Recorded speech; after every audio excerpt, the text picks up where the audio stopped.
আসসালামু আলাইকুম, সবাই কেমন আছেন? আলহামদুলিল্লাহ, আমি তো বেশ ভালোই আছি। আজকে আর একটা রান্নার ভিডিও নিয়ে চলে আসছি আপনাদের মাঝে।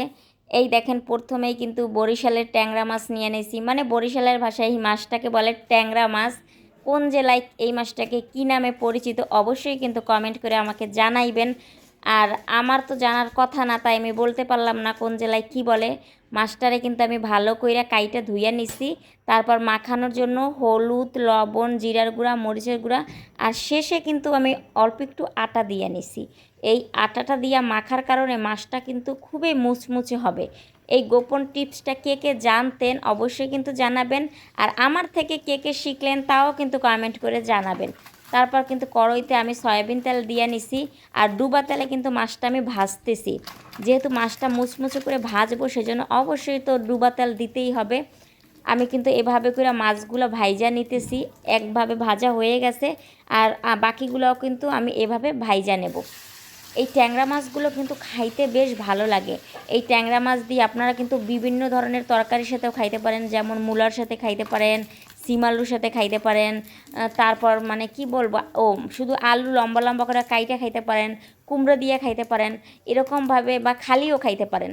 এই মাছটা কিন্তু আসলে অনেক দারুণ। আর এভাবে যদি ভাইজা আপনারা রাখেন তারপর খান, বেশ ভালো লাগবে। এই দেখেন, এক এক করে আমার মাছগুলো কিন্তু ভাজা হয়ে গেছে। কালারটা দেখেন, মাশাআল্লাহ কত সুন্দর আসছে। আর একটা মাছও কিন্তু ভাঙে নাই। আর মাছটা কত সুন্দর হয়েছে, কতটা মুচমুচে, আপনাদের শব্দটা শুনাই। এই দেখেন, দেখছেন মাছটা কত মুচমুচে হয়েছে? শব্দ শুনে তো বুঝতেই পারতেছেন। এরকম এক মুঠ মাছ আর যদি গরম ভাত হয় তাহলে কি আপনাদের আর কিছু লাগে? আমার তো বাপু লাগে না।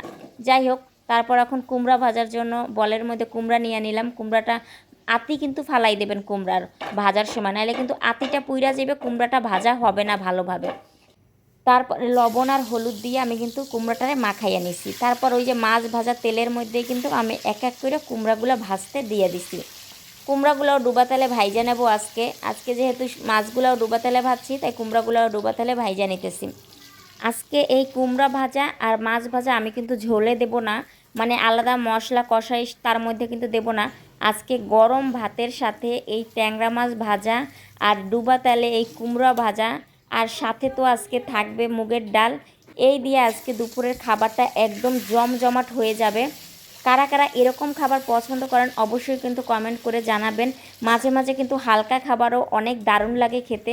সব সময় কিন্তু ঝোলের তরকারি ভালো লাগে না, এরকম ভাজাভাজিও কিন্তু মাঝে মাঝে বেশ খেতে ভালোই লাগে। যাই হোক, বলতে বলতে আমার কুমড়া ভাজাগুলোও কিন্তু হয়ে গেছে। এরকমভাবে কারা কারা খান অবশ্যই কিন্তু কমেন্ট করে জানাবেন। সবাই ভালো থাকবেন। আল্লাহ হাফেজ।